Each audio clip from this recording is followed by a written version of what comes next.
in summer, you're likely to find boys playing marbles. Boys like Tommy Watkins and his friends. Our girls have their own games, of course. Here's Tommy's sister, Joan, and her friends. It seems a shame to be leaving the outdoors this fine summer afternoon, but inside the school it's not bad either. We have very pleasant school buildings in our city.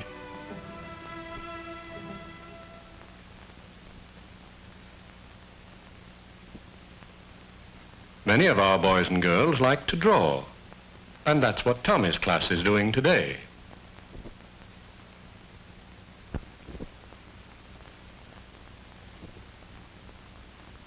Tommy's pretty good. Today he's drawing a big steamship, like those he sees when he goes to the seaside.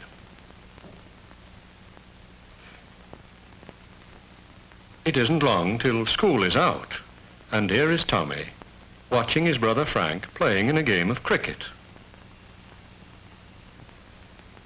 It's Frank's turn to bat. He takes his place at the wicket, waiting for the ball. The bowler bowls a fast one, but Frank makes a hit. Here he goes. That's one run for his team, and that's another. And now Frank's going to bat again.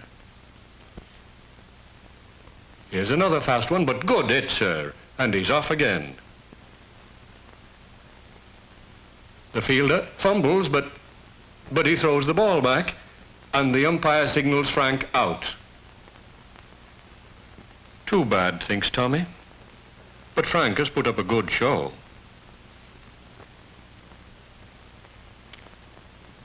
Not far away at the grocer's, Sister Joan and her mother are shopping. The apples are quite nice today. Mrs. Watkins will have some of them. Now that'll cost Mrs. Watkins 1 shilling and 7 pence. There are 12 pennies in a shilling, you know. And Joan gives the grocer 1 shilling, 1 sixpence, and 1 penny. Now, the shopping done, Joan and her mother are off for home. The boys are on their way to meet their father. They're walking along the old city wall, built long ago to protect the city from enemies. Beyond, they can see the railway yards, and behind them stretch the rooftops of our city. It's called York, an old city in the north of England. Across the oldest part of the city here below, you can see the towers of York Minster, our cathedral. Now the boy go down to the station, and here comes Father. Mr. Watkins is an engine driver. This afternoon, he's from Scotland.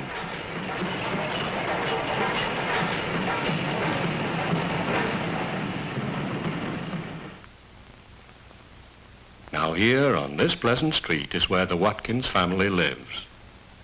Joan is cutting flowers for the table. She loves to choose and arrange the flowers. Mr. Watkins always has many flower beds in his garden. It's one we like to look at as we walk along the street.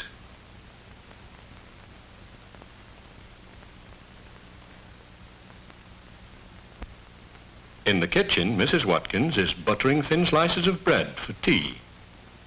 She has the meal almost ready.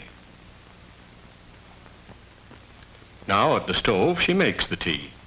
From the kettle, she pours boiling water over the tea leaves in the pot. And then it's ready for the table.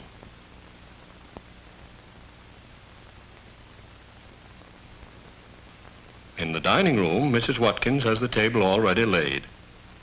Is everything here? Yes. There's cold meat and tomatoes, bread and butter, jam and cake. It's 6 o'clock. Time for tea. Frank hurries in to switch on the wireless. But Tommy's eyes are all for the good things they're having to eat. Topics of the moment in the series Talking Sports. Sports Report was edited by Angus Mackay and was introduced by Raymond Glendenning. This is the BBC Light Programme. Next, we present Ted Heath and his music.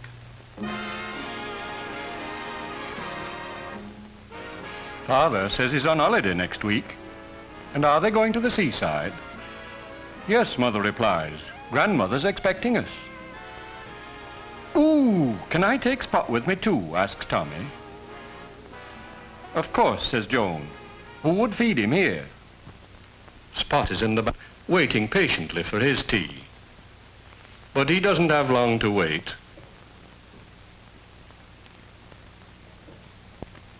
And it doesn't take long for Father to finish tea.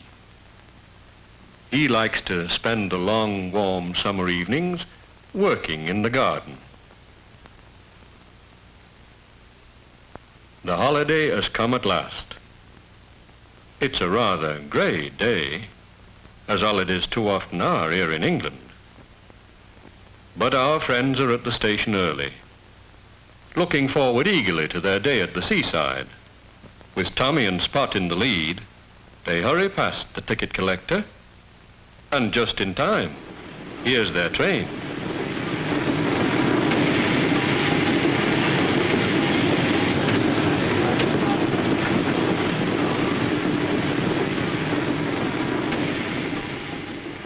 The guard opens the carriage door.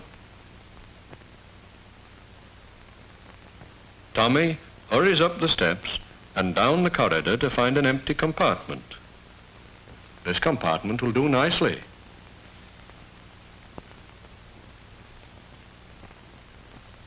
Frank and Tommy bag seats nearest the window.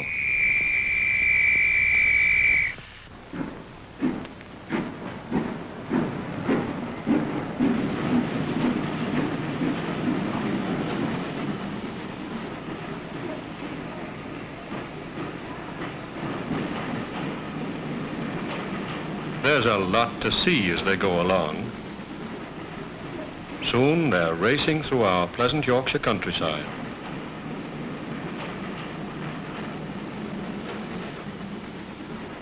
Passing houses and farms,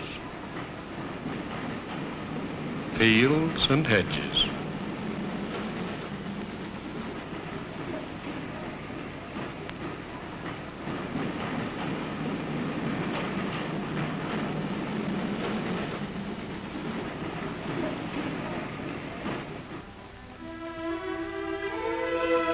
Now here's the harbor at the seaside, and the boys lose no time getting down to see the fishing boats.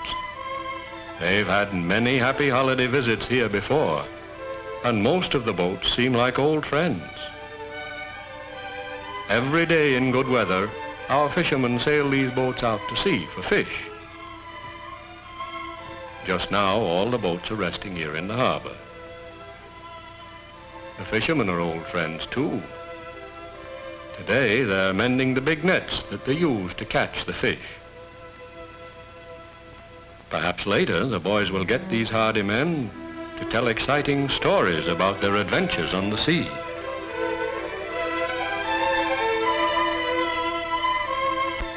Now the Watkins family goes up through the narrow streets of the town to the winding steps that lead right up to the top of the cliffs above the harbor. This is the way to Grandmother's cottage.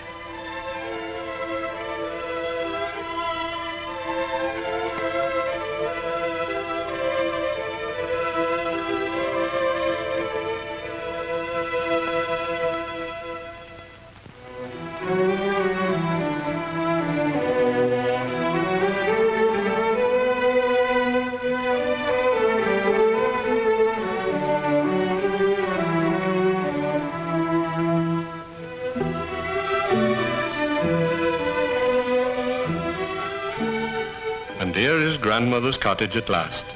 It's a snug place up here above the town.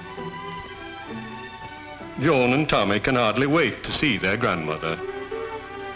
And here she is, glad to see them too. Grandfather is in the doorway to give one and all a warm welcome.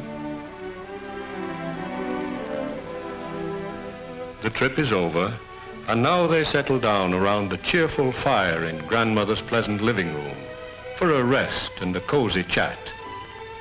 It's really going to be a fine holiday.